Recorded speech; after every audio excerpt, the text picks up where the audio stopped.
Everyone wonders when you're going to be able to take a sword from one game and use it in another game. That's blockchain interoperability and composability.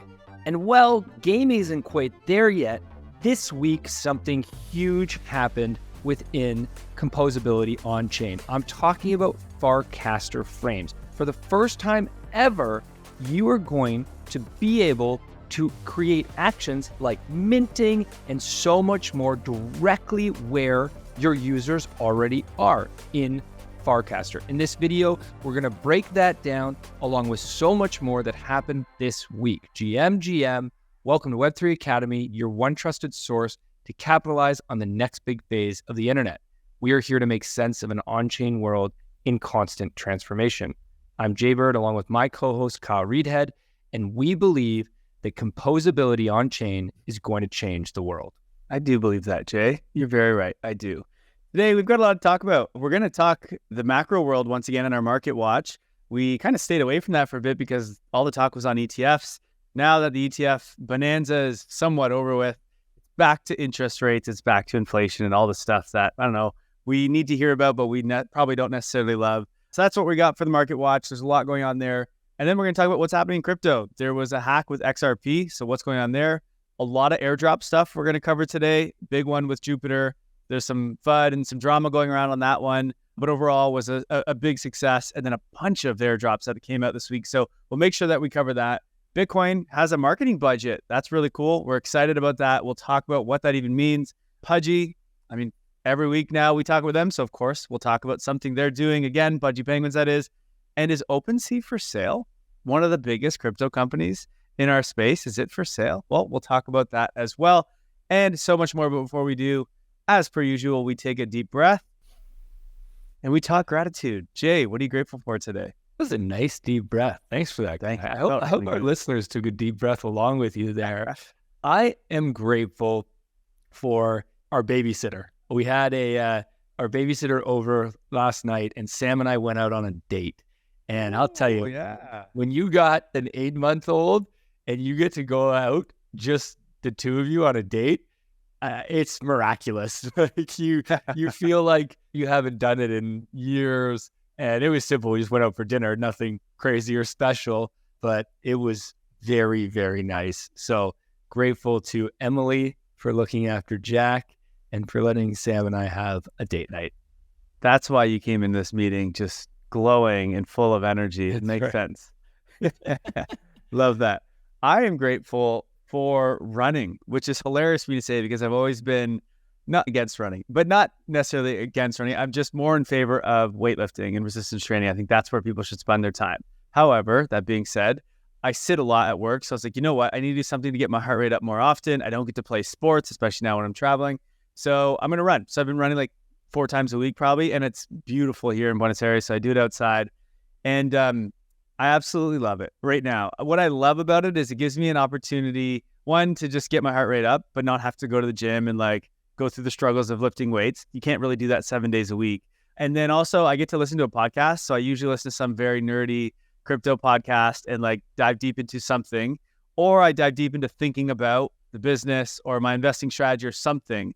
And when you're running, you really want to get your mind off of running. And so I just like go deep down rabbit holes on something. And I always come out of that run with like the desire to go and write. And then also writing is a really good thing to form your thesis and to form opinions and blah, blah, blah. So like, it's been a really good addition to my repertoire that I've never really done. I still hate running myself. Like it sucks, but you feel great afterwards. It's a good workout. My Whoop, which tracks my like heart rate and my strain and all this stuff, is off the charts. It's really happy that I'm doing this. And just what it does for my mental health is, I think, the best part. So I'm really excited about that. And I'm glad I've added that into my daily routine. Love to hear it. I love the joys and the hatred that you have for running are quite enjoyable. Okay, before we jump into today's show, just a few quick announcements. We are hiring right now. More specifically, our parent company, Impact 3, is hiring 3 roles right now. And we would love somebody from our community. We love hiring from within our community. So we'd love for one of you to join our team. We're hiring for a sales role. We're hiring for a lead gen and ads role. And we're also hiring for for a social media management and crypto Twitter specialist role. So if any of those appeal to you, link in the show notes for each of the job description for those 3 roles.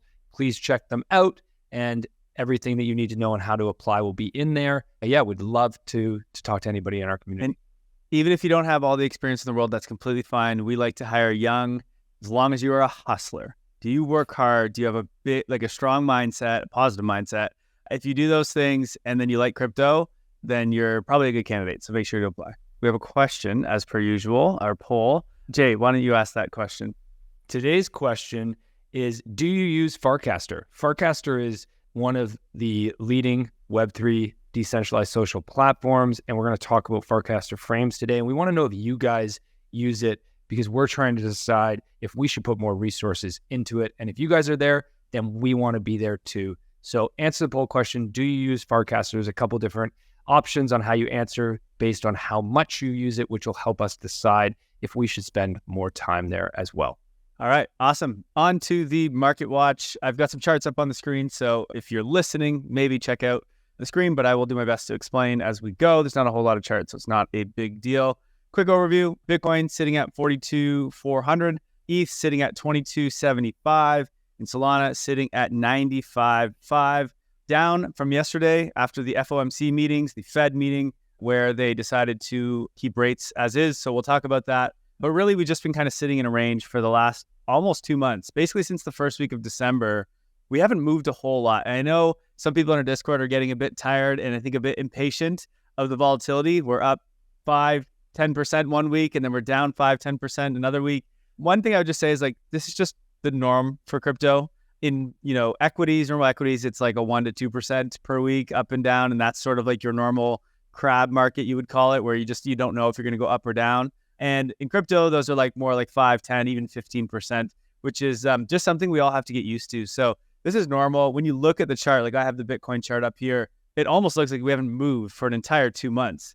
But if you've sat here watching charts every day, there has been a lot of volatility. But ultimately, we're just sort of ranging in the Bitcoin world. We're ranging from like 45,000 down to like 38,000. As long as we don't go below 38,000, we're sort of still in that range. And if we go above 45,000, then okay, we're moving out of that range, but we haven't. We've just for 2 months just stuck in there. And so it seems like, these crazy moves, but they're really not much going on. Ethereum, same thing. Other than when the ETF got approved, Ethereum had a big jump and then came back down into its typical range, which is around 2,500 down to that 2140. As long as we don't go below 2140, then everything is still looking pretty good there. We've now turned that into a really, really strong support, which is nice to see. The only one that's actually had a bit of a new pattern forming here is Solana, which is why last week, or I think it was last week maybe, I put a call in saying I think Solana is about to start to move and probably outperform ETH after its last month and a half of sort of underperforming.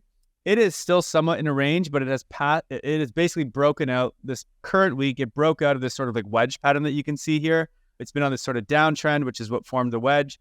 It jumped out of that. It skyrocketed. I was like, oh shit, Solana's moving. I think it went to like $105 2 days ago. And then it came back all the way down, has actually tested that wedge pattern. So it's always nice when you see that happen.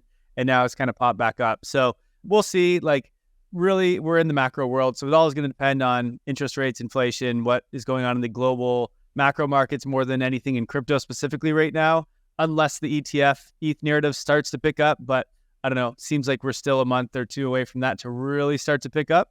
So now we're sort of just relying on macro. And so I really still just think we're probably going to continue to chill out here. Like I said last week, I don't have a lot of opinion whether we go up or down from here. We could go down. People are really scared about interest rates right now for whatever reason, but these are always just good opportunities for us. So not a big deal. So let's jump out of the crypto world. Let's talk about macro just real quick here. So yesterday, Jerome Powell came in. This is the Fed meeting where they decide if they're going to raise or lower interest rates. They kept it a pause, so they didn't do anything. The big thing was before that, the predictions market was saying that I think it was about a 45% or so chance that they will decrease in March. But based off the words of Jerome Powell, because again, he doesn't say yes or no, he just sort of like talks around it. You have to sort of guess what they're going to do next month because that's the world we live in. And it's ridiculous. Now the probabilities have gone down to 36% chance of them lowering rates in March. So it's going down and down and down. Even Morgan Stanley came out and they originally had thought it was going to happen in March. Now they're saying it's not going to happen until May. But I mean, they literally change their tune every month. So like, there's no point in actually listening to what they say. I have stuck at the same time just saying sometime in Q2 in 2024. I'm just saying this for months. I don't care if it's March, if it's April, it's May. It doesn't really matter to me. I just think it's somewhere around there. We know the direction we're going, and that's not going to be up. It's going to be down at some point. And so that's really all that matters there. What they did say, though, is they're still concerned a little bit about inflation. Not necessarily concerned. They more just said we want to hit that 2% inflation rate before we lower rates is what they've said. So interestingly, if we look at trueflation, which we've talked about a bunch previously, which is live, real data, looking at actual prices of the economy and the goods within the economy, like live in the moment. And it tracks, I think, like over 1 million different data points and compiles it all together to give what they call trueflation. This is all actually on chain as well, which is really cool. So this, we believe, is a better indicator of what the actual inflation rate is. And currently, it is tracking inflation in the US at 1.44%. It had a massive drop yesterday for whatever reason. I'm not sure what happened. I looked through, there's just a bunch of things went down basically just yesterday, which is kind of funny, but it's been heading down anyway. But we are well below that 2% on the trueflation. So now there is a big difference between that and what the Fed actually looks at when they look at inflation. And that's because they typically have delayed numbers. So we will have the next inflation print come out February 10th, but that's looking at the inflation numbers from January. So it's not live, it's usually lagging. And then also a lot of the numbers they get tend to be lagging numbers as is anyway. And they have a lot less data points than something like trueflation has. So it tends to almost follow what trueflation is doing, which is quite interesting. And we can see that by, if we look at the inflation numbers, just to give you a reminder, it was 3.4%. It actually went up in the last call that we did a couple weeks ago. Those were December numbers, right? So it's 3.4. It was 3.1 back in November and 3.2 in October. But if we look at trueflation, when I go back on this chart, same thing. It was lower in October, lower in November, and then in December it went up, right? But we knew that on December when it went up. But we have to wait a month because it lags for the Fed to give us those numbers. Now, if we look in January, we're right around 2%, which my guess is when we get this one in February 10th, it will be down. It won't be below 2% like it is today because we are now in February. So we have to wait for the Fed to announce February's numbers in March for them to go, oh, we're now under the 2%. So there's just that delay in the old world. That's what they do. So I think we're going to be sub probably 3% by February on the February 10th call. And then in, I don't know, the March call, or maybe it's one after that, whatever, we'll probably be below the 2%, but let's see. And if we remember, by the way, core inflation continues to go down. It's at 3.9. So the fact that core inflation is 3.9 and CPI is 3.4, they're pretty close. As long as core continues to go down, CPI is going down. Now, one of the other things that's going to help drive inflation down and probably help make the Fed decrease rates much faster is the bank crisis is back, baby.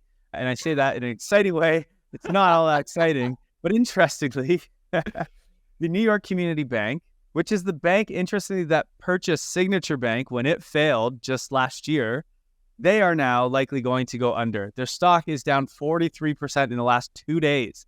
This is happening because interest rates are not going down. And as we said for the last year, these banks need interest rates to go down because people are basically fleeing banks. They can put their money in treasuries, make 5.25%. Why would you put it in a savings account in a bank when you make no money on it? I mean, we have done that with both our treasury. I have done it with my personal finances. Like, I don't have much money in the bank anymore. It's either in crypto or it's in a treasury, right? And same with our company.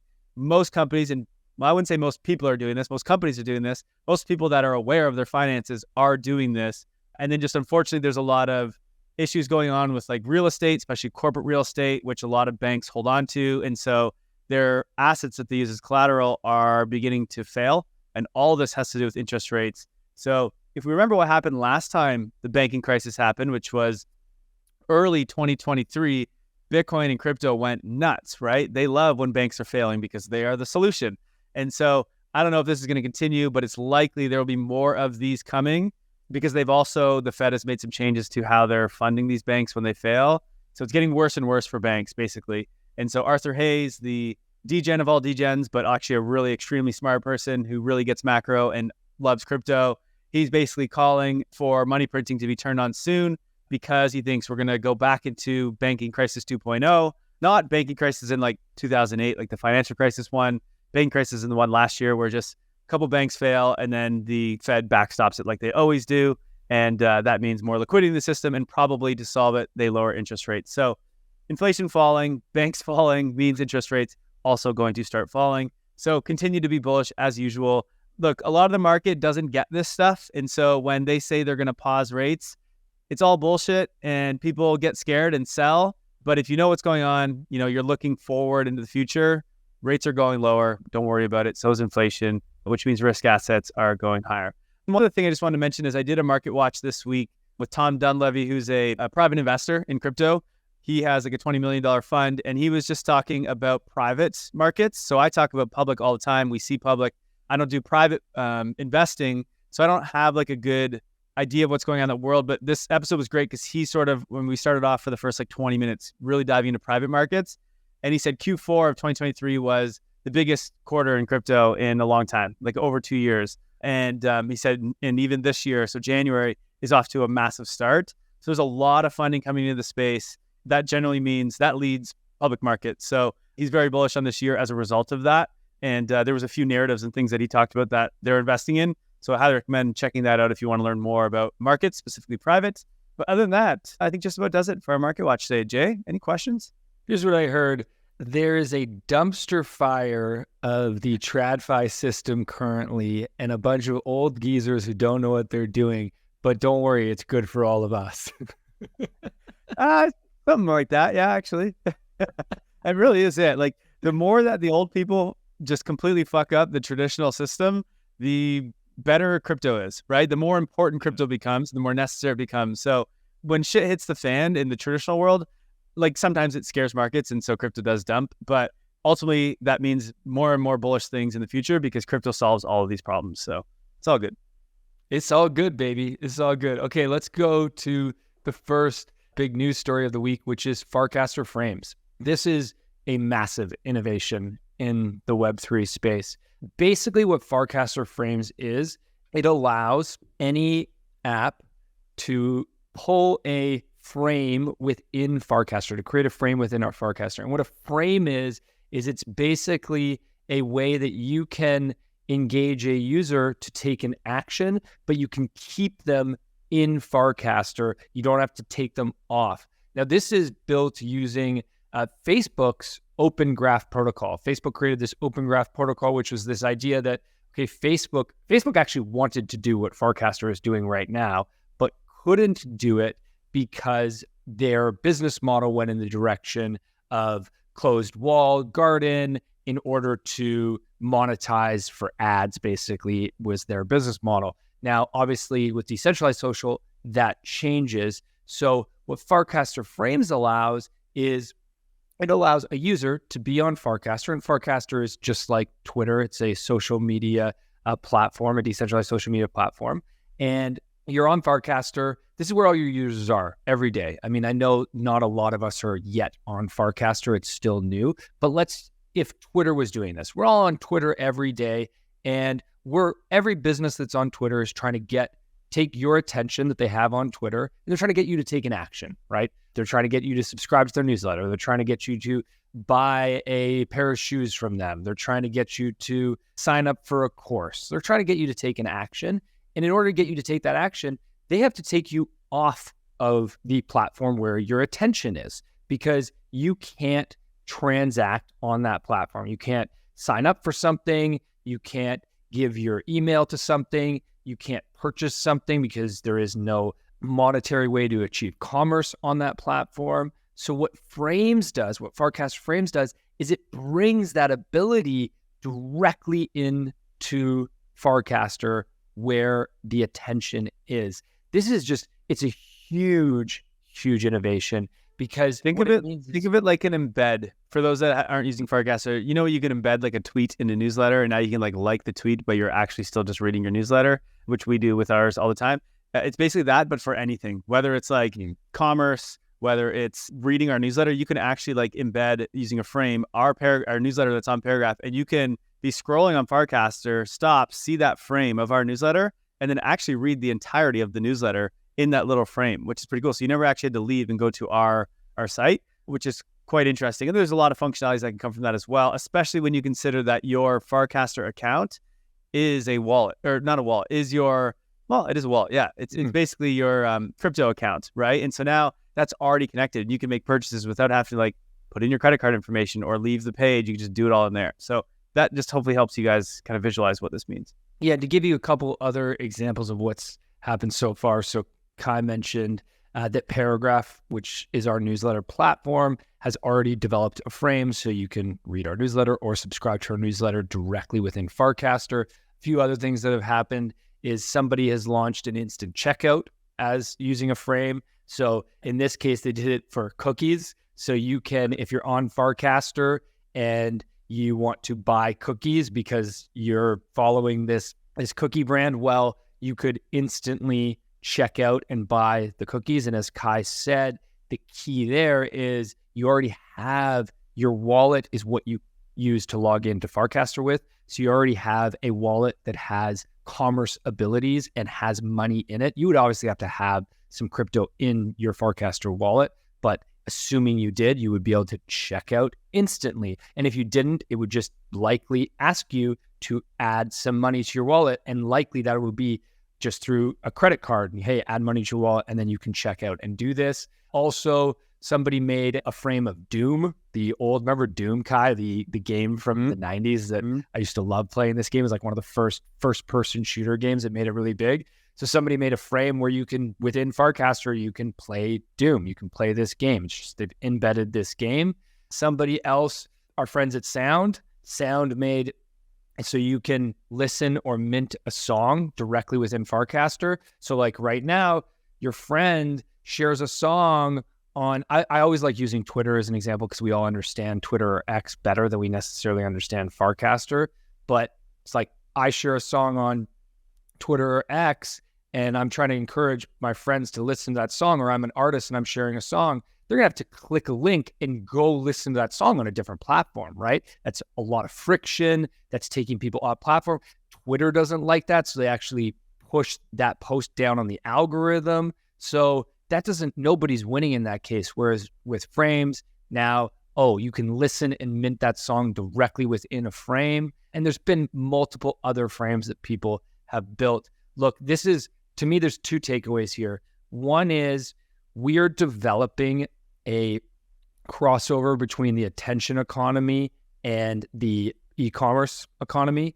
And we never really had that before. Like attention was in one platform, whether it be Facebook or Instagram or Twitter.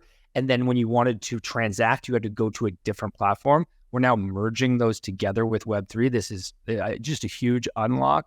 And the other thing is a lot less friction. There's a dream for marketers. Yeah. And we're creating a new sort of go-to-market strategy in that our login is going to become wallet-based. And obviously the whole internet isn't here yet. Online has not moved to on-chain. But when it does, and this is why on-chain is so much better than online, you will no longer log in like you do right now, where you log in with Facebook or Google or your email. You'll log in with your wallet. And when you log in with your wallet, you have so many more abilities in terms of what you can do on that platform because your wallet can transact and hold money. Your wallet can also be a more secure version of your identity. And we won't go down that rabbit hole of how identity can change with wallets as well.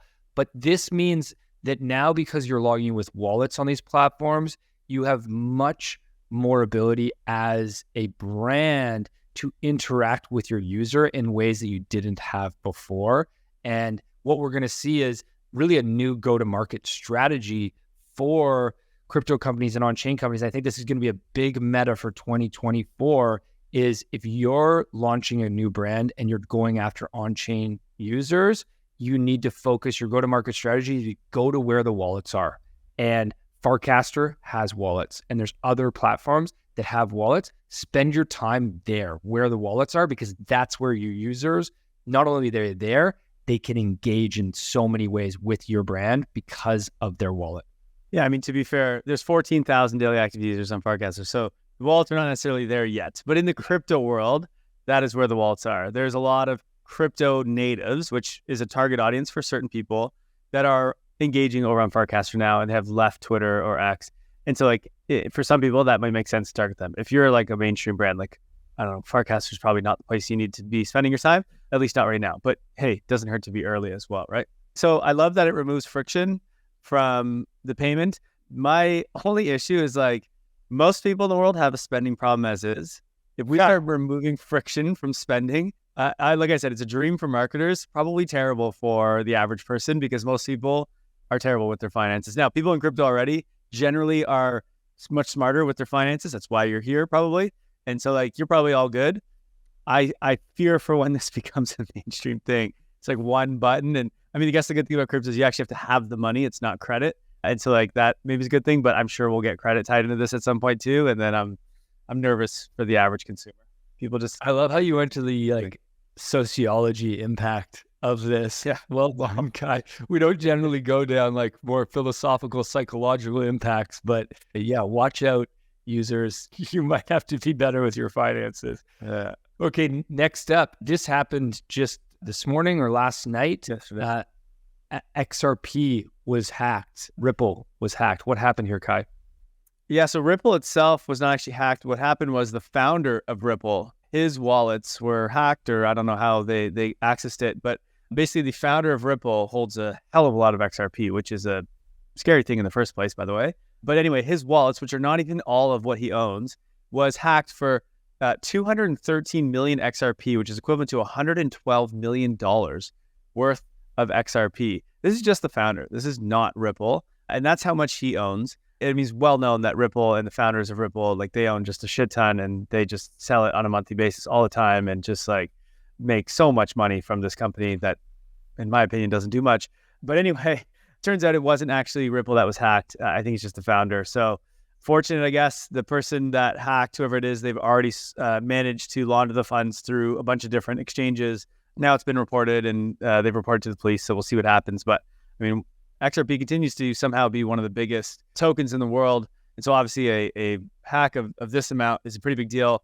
Although the total market cap of XRP is, I don't know, in the 20 billions, I believe. Yeah, 27 billion. So like, it's actually not that big of a deal. Probably sucks for the founder though. That's a lot of money. Although I think he's still got a ton. So he's probably not that worried. Okay, next up, a big partnership between Telefónica and Helium, which is the company that creates these mobile hotspots. Telefónica is one of the largest telecom companies in the world. Public company, 21 billion market cap, over 380 million customers. And this is really cool. And I don't think this got enough attention. We talked about DeepIn in a recent pro report, and DeepIn is still early. It's not something that's really caught mainstream yet. I think mainly because it's not something within crypto that can get you 5 to 10x returns right away. But it is going to change the way that we build infrastructure. And here's the issue. Telecom companies have a big issue with creating service in rural areas. Everybody knows this. You pull out your cell phone when you're like driving between cities or you're driving in a rural area and all of a sudden your cell phone doesn't work. And the problem is it costs too much for that telecom company to put the infrastructure in that rural area in order to provide cell phone service. So they don't want to pay that much to build a big tower in that rural area because there's not enough users in that rural area. So they had this dilemma of how do we expand coverage to these rural areas? And here is an incredible solution that has been created using blockchain. So what Telefónica has done is they've created an infra protocol that essentially encourages their users to purchase and set up a Helium mobile hotspot at their house. So a Telefónica user at home has Telefónica basically is providing their Wi-Fi in their house. And Telefónica is saying, hey, set up this mobile hotspot and you can be part of providing coverage, extended coverage in your rural area. And as a result, there will be better cell phone coverage in your area. And you also have incentive to do this because of the way Helium mobile hotspots work, where you get Helium tokens for providing coverage to these areas. So this is just like, this is a huge advancement for telecom because this protocol that they created, anybody could use this. Any telecom in the world could go and roll this out to their customers and essentially widen their network, expand their network without having to pay for big towers. Instead, your customers are the ones that are participating and helping you grow your reach. I'm extremely bullish on DeepIn. I think it has so many amazing use cases. We actually talked a bit about it in the Market Watch episode from Wednesday. It is one of the top narratives. And so I'm very bullish on what DeepIn offers. And I like Helium and what they've done. I think that Starlink is going to completely make this whole thing useless, because Starlink, for those who don't know, is Elon Musk's other company, one of his many, that is basically sending satellites up into space and providing Wi-Fi based off of these satellites. And so you don't need the towers and stuff on Earth. You just put them up in the air or up in space in orbit, and then it can send Wi-Fi back down. And that technology is getting better and better exponentially. You can get, friends of mine have it in Mexico in rural areas that have always struggled to have good infrastructure. And they're getting 300 download, 300 upload, when previous to that, it was like maybe 10 if you were lucky. And it was out every couple, days. Like, it was insane. So, and this is now happening kind of all around the world. This is not global yet. So like, they are not the mass, they're not giving it to the masses just yet, but I think they are very much on path to do that. And so my problem with Helium is it still relies on these big centralized companies, right? So it still relies on the Telefónica, on the Verizons, et cetera, because the issue I see is, like, as the average person that wants to run a hotspot, you still have to pay for your expensive bill from Verizon or from Rogers if you're in Canada or wherever you are, from that big telephone company. You have to pay for that. And then anything access you have, you then connect to your hotspot, and then other people can pay whatever it is, $20 a month, and have that unlimited data and have good coverage in, maybe more rural areas. So there's still this reliance on these big companies, which I think isn't great. There's still the need for a bunch of people to pay high amounts of money in order for the other people to pay the small amounts of money. And so when Starlink comes and it's extremely cheap and extremely fast and accessible everywhere in the world, I just don't see any telecom company competing with that. And that makes these hotspots completely useless. We're years away from that, but the whole space industry is just growing exponentially.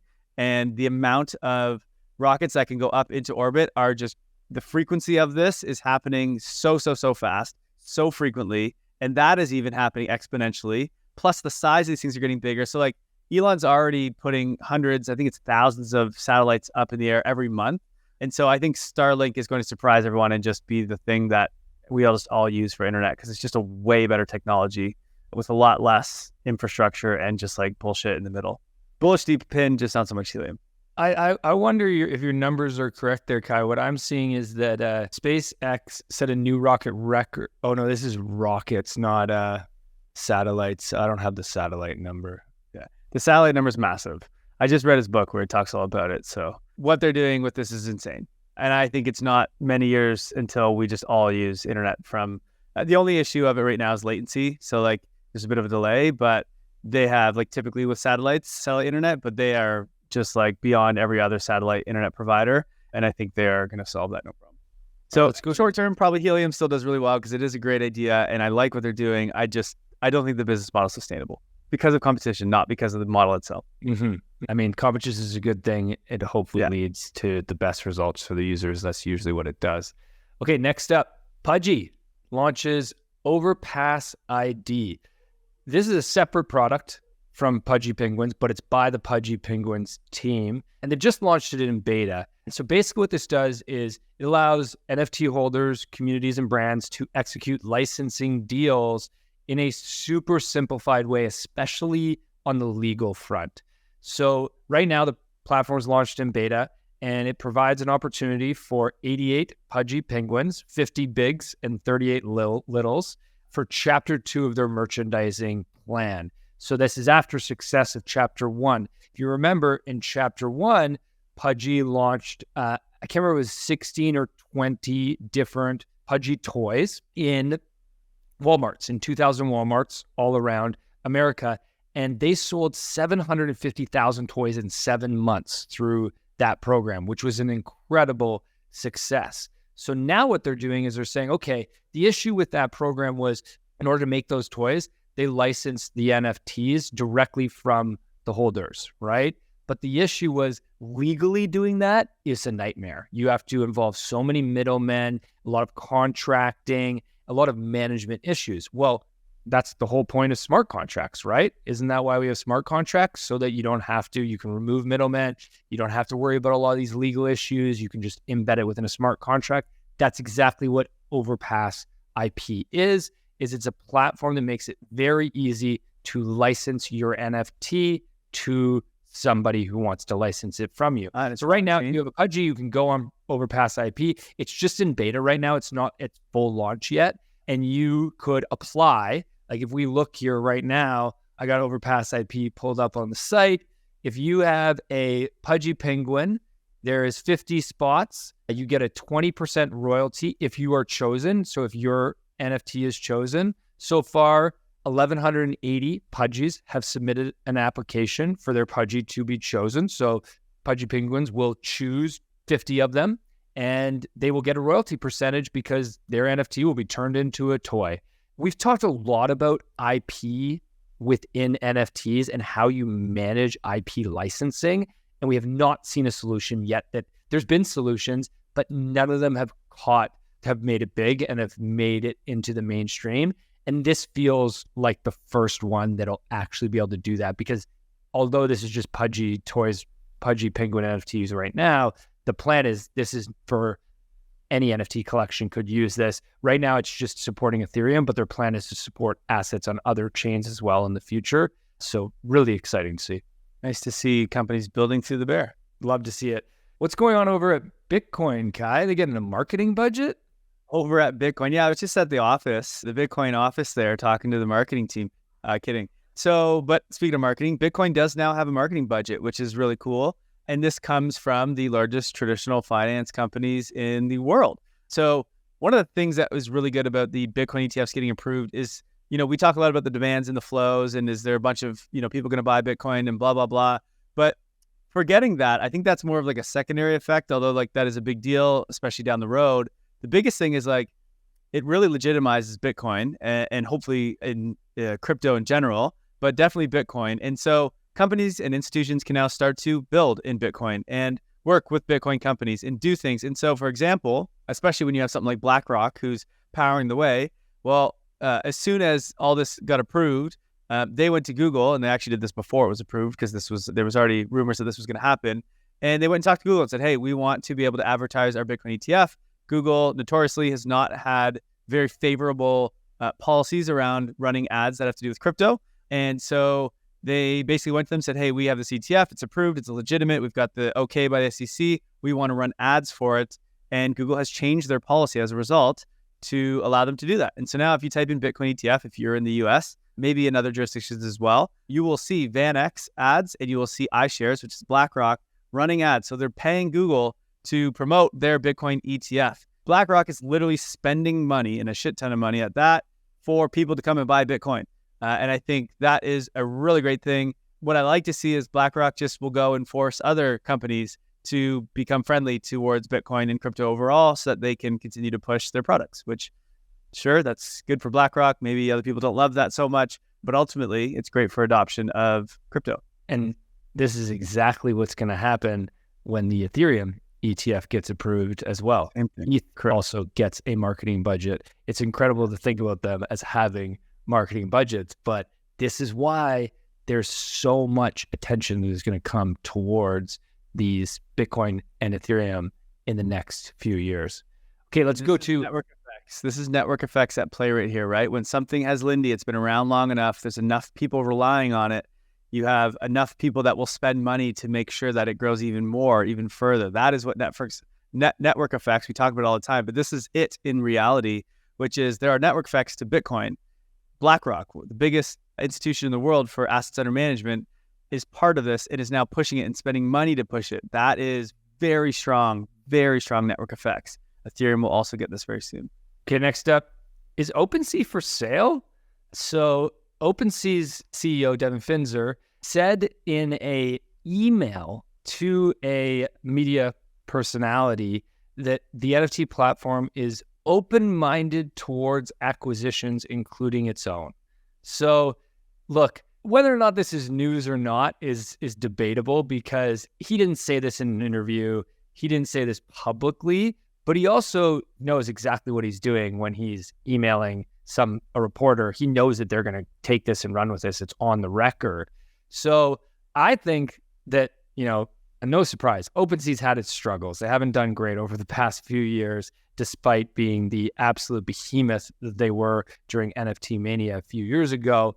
And I think this is a strategic move by them to sort of leak that they are open to, he said they're open to acquiring others, but also saying indirectly, hey, if somebody wants to acquire us, we're open for business. Hey, Tim Cook over at Apple or Elon Musk over at Twitter, what do you think? Let's talk. If they were to be acquired, it would not be a crypto company that acquires them because, they have hundreds of millions, if not billions, I forget, of money that they've raised / generated in revenue. Now, obviously, they've spent a bunch. They've had to fire about, I think, half their staff or whatever. But they have a big treasury as far as I know. It's not public information, so we don't know for sure. But I imagine that they do. They also are still the market leader, at least on Ethereum and Polygon, a few other chains. So they still are a big deal. But like you said, their team has just made so many bad moves. I don't know who would be big enough in crypto to buy this. Maybe Coinbase, but they've already launched their own marketplace and it didn't go so well. So I don't know if they care to do that. Like you said, Apple. I don't think Apple does this, but maybe this is the play for a Web 2 company to make their way into Web 3, whether it's a Shopify or an Amazon. I don't know. We'll see. Very interesting. I think that the reason that they did this is their way of signaling, and I bet you they get a bunch of offers now. That's my assumption, but let's see. Let's go to USDT announced that their profit hit all-time highs. So this is Tether, the company behind USDT, the largest stablecoin in the world, and they made profit of $2.85 billion in the fourth quarter of 2023. Let that sink in.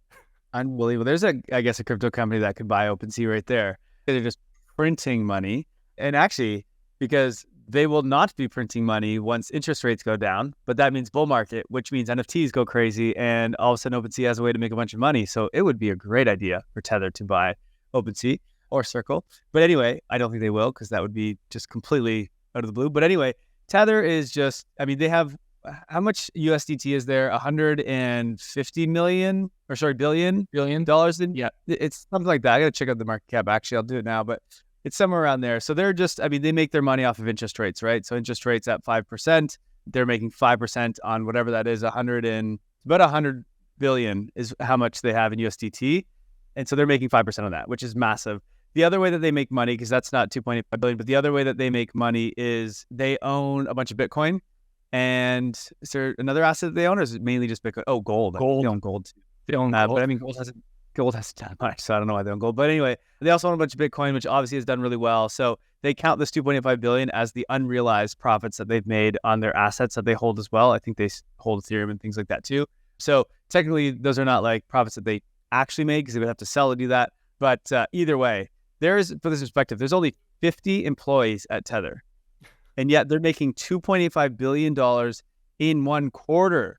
If you annualize that, that is over $10 billion. And they have 50 employees. That is the most ridiculous company in terms of profit I have ever seen, and probably that has ever existed, I think. So that's nuts. Now, again, that's not going to last for forever because interest rates will have to go down. But, obviously then their Bitcoin holdings will go up like crazy. So it's wild. Stablecoins, it's the future. Still waiting for the rest of the world to catch up. Maybe the Circle IPO will attract more attention this year. Obviously, this is very beneficial for Circle to be able to show this number as they lead towards IPO. Yeah, Circle makes, I think, somewhere between 200 and 300 million a quarter, if I remember correctly. I looked at this a while ago, so those aren't for sure. But I know it's much less than Tether, but still really good. And it's much smaller, right? There's 27 billion in market cap for USDC. So Tether is almost 4x the size of it. But if USDC can gain some of that market share and grow, because I think that market in general is going to grow massively. And then if it can also take some market share from Tether, like that company can just be worth so much. So yeah, stablecoins, massive. All right, time for Airdrop'em like it's hot. Kai, it's airdrop season, that's for sure. Bring us up to speed. What's going on with various airdrops this week? Yeah, so let's start this off talking a little bit about the biggest airdrop that we've had in a long time, if not ever, and just sort of what it did and how the tech sort of worked alongside of it. So I'm talking about Jupiter. It launched yesterday, January 31st. Interestingly, what they did is they're also launching a launch pad so that other tokens can launch on top of Jupiter, which makes sense because it's an exchange. And what they wanted to do was test before they launched. It was to 1 million wallets, just under 1 million wallets, the Jupe token. And so obviously, if that happened on Ethereum or something, gas fees would be crazy. Would apps be able to work? Would they be able to actually do their swap to sell it and buy it and all this stuff? Like they had to kind of test this because we never had something this big on Solana. Their last one, which was pretty big, was Jito, and it was just 10,000 wallets. So it wasn't very big. So what they did is they launched a meme coin from the Jupiter team 5 days before Jupe. And this meme coin was called When. They gave it to everyone who's ever used Jupe. So it was like 1 million plus people. And you had 3 days to claim it. That's it. And then they were going to burn everything that was unclaimed. And so their goal was, let's just try to get a bunch of activity and see what the heck happens. Does Solana work? Do the wallets work? Do the RPCs work? Does Jupiter work? Like what happens? It went actually fairly smoothly when everyone claimed When. Now they didn't have 1 million people claim like they did for Jupe. It was much less because it was only, I don't know, like $10 or something you could claim. So it wasn't a lot, but you had definitely a reasonable amount of activity. And Solana did fine. Jupiter did fine. What did happen though is Phantom, the wallet that most people use, broke. And actually, it happened when I went to go and look at my own Phantom wallet, not realizing what was going on with When. And all of a sudden, it said I had nothing in my Phantom wallet, and I almost had a heart attack. And it turned out it was just because their servers were overblown, and so all was good. They fixed that, and they were like, okay, we are working hard for the next 5 days to figure out how to fix this for Jupe. And so the Jupe airdrop happened. Solana did well. It did not go down in terms of like its transactions. So if you actually go to the next one here, their transactions continued as normal. So there was not really issues on the Solana side. However, there was a lot of load on like the RPCs, which is what I don't even really know how to explain it. But basically is part of like what your wallet's going to use to make this all happen. There was some increased load there. And so a bunch of people couldn't get their transactions through. If you knew to switch to another RPC, which is a bunch, you would have been fine. Most people don't know that. So it looked like Solana was down. It was not. But there was a bunch of transactions that didn't work because of those RPCs. So they need to fix some things. But otherwise, like fees for the most part were pretty good. Phantom was completely fine, but their competitor, Solflare, I think it's called, they had issues. So it went good, but not great. But ultimately, like it was super cheap. And as long as you were on the right RPC, you could claim your tokens and all was well. So the system, the tech is working amazing, which is great. We haven't really had that before. Ethereum would always break, Binance would break. L2s, we haven't really had a big airdrop on, so we don't know what's going to happen there. But overall, that is really, really good to see. In terms of the tokens themselves, people made thousands on Jupe. Some made way more than that. The token did fairly well, but then it's kind of gone down ever since. So it's sitting at 58 cents at the moment. It was up by like 70 cents or more for a little bit there. Part of why this is happening is there was some FUD or some confusion, I think, around those who were claiming the token. So you can look on chain, so you can see the Jupiter wallets and what's going on there.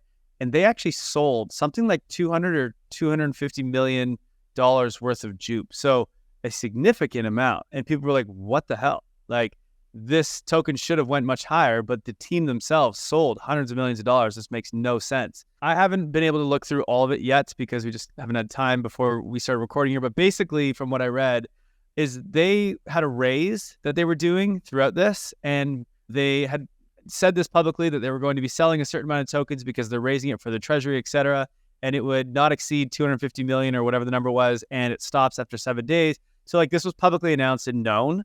Most people obviously don't read the details though, so they didn't know, but all of a sudden people saw it was happening on chain and started flagging it, and everyone started going nuts on Twitter. They're like, guys, we told everyone this, just most of you didn't actually pay attention. And it seems like what they're doing is like some new way of raising.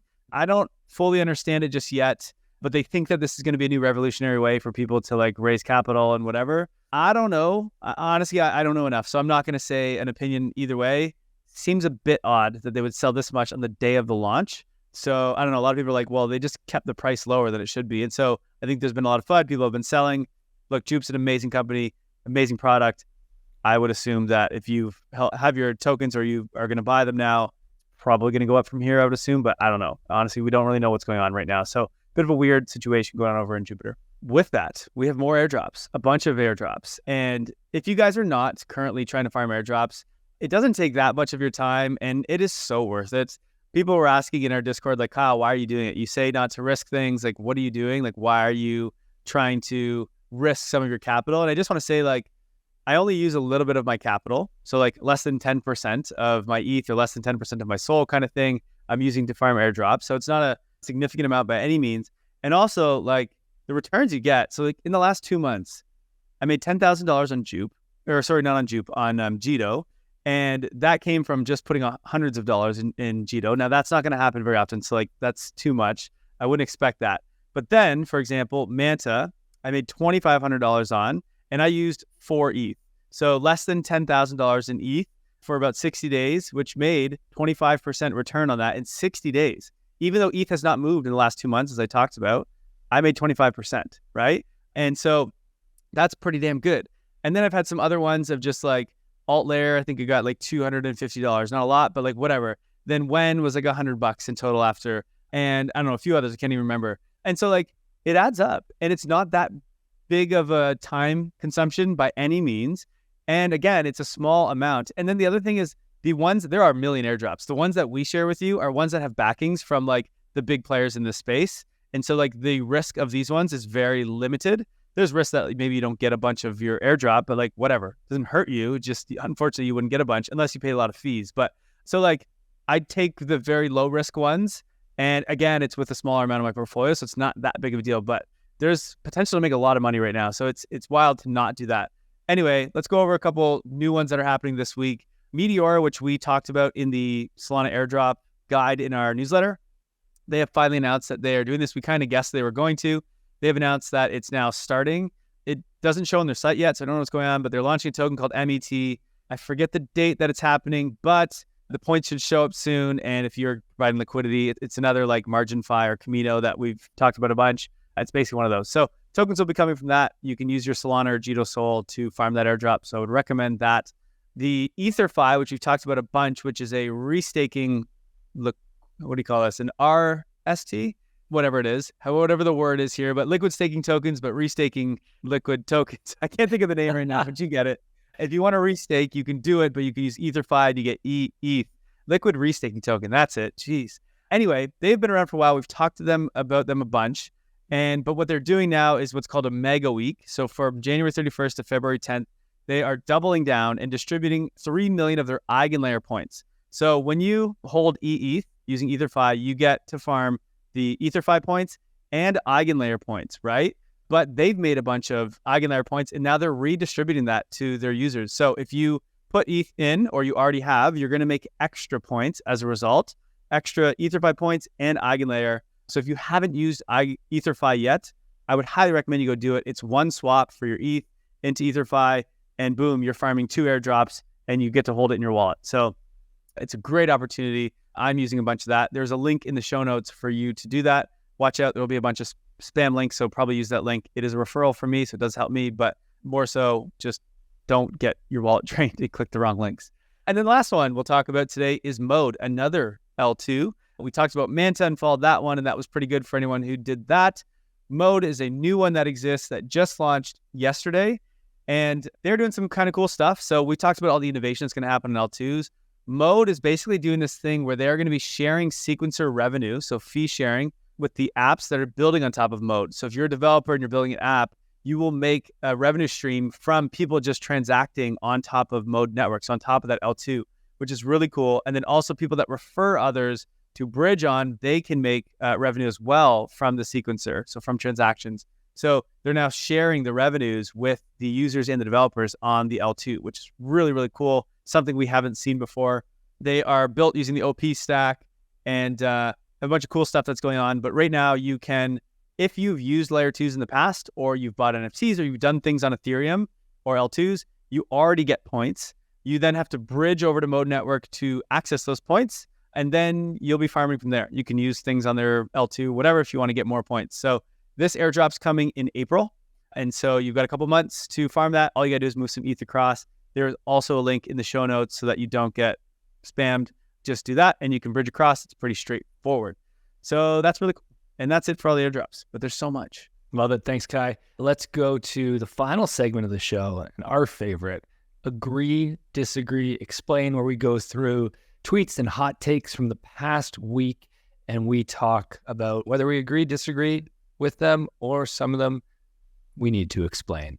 First up, this is a tweet from Artazor. He says, staking is the key to making six figures in the next 6 to 12 months. So it is the key to definitely getting the most out of this cycle. One, because obviously if you're staking, you're making an extra APY. If it's Solana, you're making 7% to 8% APY. If it's ETH, you're making 3 or 4. It's like, okay, those are good. But really the reason that this is true right now is those that are staking a lot of the newer tokens like TIA and Atom and I don't know, whatever else, Injective, you get a bunch of airdrops, right? Those who are restaking their ETH gets a bunch of airdrops. We talked about that. And so staking tends to be the way that, one, it forces you to hold on to the better assets, the good assets. And so like, I don't think staking anything and everything is a great idea, especially if it's in some random DeFi protocols. But staking the big assets like ETH and Sol and maybe TIA or SUI, like, yeah, you're going to hold these assets anyway. Why not get the extra APY and potentially airdrop farm? Now, what I would say is if you're staking in random DeFi protocols, not the greatest idea. If you're using the sort of native way to stake, which you can do with Sol or whatever, holding liquid staking tokens or doing it natively yourself, then I would say this is much safer, a lot less risk, and you definitely have potential to make a lot of money. The six-figure side of things, like, it just depends on how much capital you're putting in. So I don't necessarily agree with that, but there's no doubt that in a bull market, you should probably be staking these assets. Why not? Okay, next up, this is from QW. He says, I'm slowly coming to terms with the idea that anticipating memes and narratives over a 3 to 18-month time horizon is the most important skill to succeed in public crypto markets. Very difficult to appreciate for the idealists or former TradFi folks. Yeah, I actually agree with this completely. I mean, Jay and I used to really be against meme coins and all the speculative stuff. And then about a year ago-ish, we sort of changed our tune and we're like, you know what? This is actually a feature, not a bug of crypto. And I mean, in the cycle last year, it was all about narratives. If you're in a bull market, if you were early to any narrative, you did really, really well. Now, I don't trade frequently. So like, I don't try to jump in and out of all these narratives at all. Sometimes I'll do it with a small, like very small amount of my portfolio, just more for fun. And because it feeds my inner degen. And because I do that, it makes me not do it with 99% of my portfolio, which is great. But I like, if you are trading and you're trying to like get some alpha in this space, understanding memes and understanding these narratives is just so massive. Now, this isn't true in a bear market. You need to probably just hold on to the majors and not do anything, or get out completely and just hold on to stable coins. But in bull markets, these narratives, especially when retail comes in, which they're not fully here yet, these narratives they move massively. And if you can be early in them, like the AI narrative that's happened over the last 6 to 9 months, like these tokens have just gone nuts. And so if you can get early in those, like, it's a massive way to make good money in this space. But again, I don't trade frequently. So to me, the crazy thing is previously, if you wanted to be an investor in a company, it had to go public. And a company wouldn't go public until it was a large, respectable company. But now with meme tokens, you can have a company, and I'm putting company in air quotes, that launches on basically just a photo of a dog or a photo of a cat or a photo of a dog with a hat. And if you can get enough people talking about that, then you can create a narrative, and that narrative can fly, and a lot of people can make a lot of money. And that never used to exist. So I really agree with his point that this is very difficult for TradFi folks to get their minds around. It's a different way of trading and understanding how markets move, which is going to be difficult for them to understand. Yeah. And also this idea of crypto is just so it's so global, and just like it never closes. And so the game never stops. TradFi game stops from, like after 8 to 12 or 8 to 5 or whenever the stock markets are open. After that, it stops, right? It never stops in crypto, and it's completely global. So like these money just moves so freely. And so they can jump around from different narratives to memes. And if you can be on top of that, it's a hell of a skill, but not easy. That's for sure. Full-time job. Okay. Next up, a great tweet from Hayden Adams, the founder of Uniswap. He says, can't believe the current industry meta is tokens, but we removed the transfer function and tracked them all in an off-chain database. Yeah, I mean, do I agree? Do I disagree? Look, I think points are a great thing. I think they've brought a lot of fun back into the space. I don't want to say loyalty. It's just a nice way to gamify people using your products and bring liquidity around. And so like it makes sense. Did it need to be on chain? No, I don't know why people are like token or points has to be on chain. Like, who cares?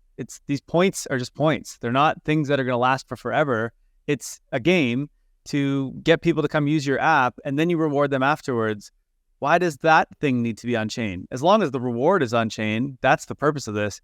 I don't know why people care if points are on chain. I don't think they need to be on chain. It's just an added cost for no reason.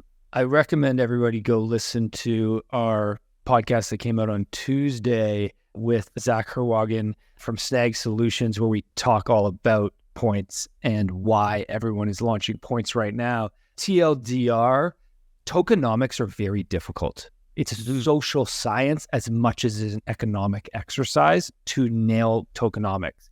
And what points allows right now, off-chain points, is delaying tokenomics. It allows you to test different actions in order to see what works with points and what doesn't work, and then you can nail your tokenomics. It also allows you to delay regulatory issues, because if you're an American company and you go straight to tokenomics, there's issues that you might face with regulators, whereas if you just do points, it's off chain. And we also talk about how the way a lot of people are designing points is with the vision of bringing them on chain and turning them into tokens in the future. So I don't know. I kind of disagree with what Hayden Adams is saying here. Yeah. I mean, airdrops are only a couple of years old. We don't know them that well yet. We still need to experiment and learn. And like you said, you don't necessarily want to do that on chain where it's immutable and you can't go back. It'd be like you want to get a tattoo and you're trying to figure out what you should get, and you just start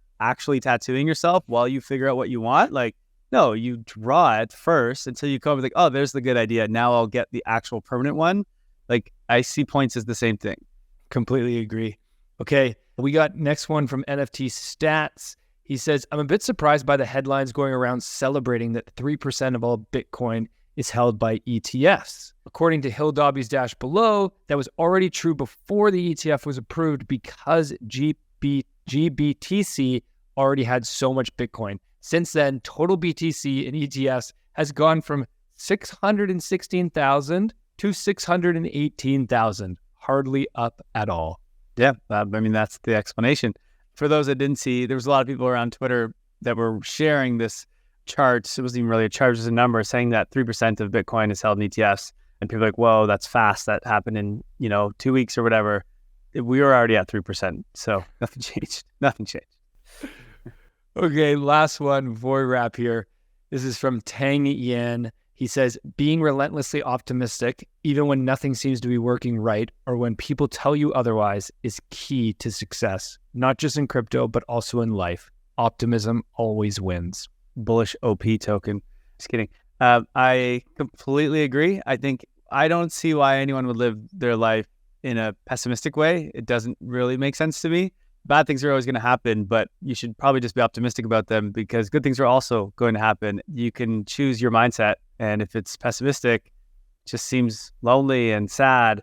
Whereas if it's optimistic, one, you're probably going to sort of attract the energy of more optimistic things and more optimistic people and like more of that energy. So I think like more good things probably happen to you because you're sort of attracting that and you're thinking through that. If you're pessimistic, you're saying no to a lot of things. You're saying no to a lot of opportunities. And like maybe you said no to something bad that could have happened. So like, okay, that's one good thing. But like for the most part, I think as long as you stay optimistic, good things are going to continue to happen to you. And it's just like a lot less stressful way to go about life. I also saw a tweet. That's funny that you chose this one, Jay. I saw a tweet this morning, I think it was, and it was like, does anyone know any rich bears? I don't know any rich bear, like people that are bears in markets.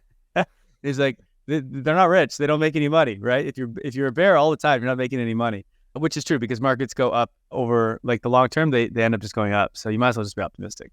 I don't know where this quote came from initially, but I first heard it from Elon Musk.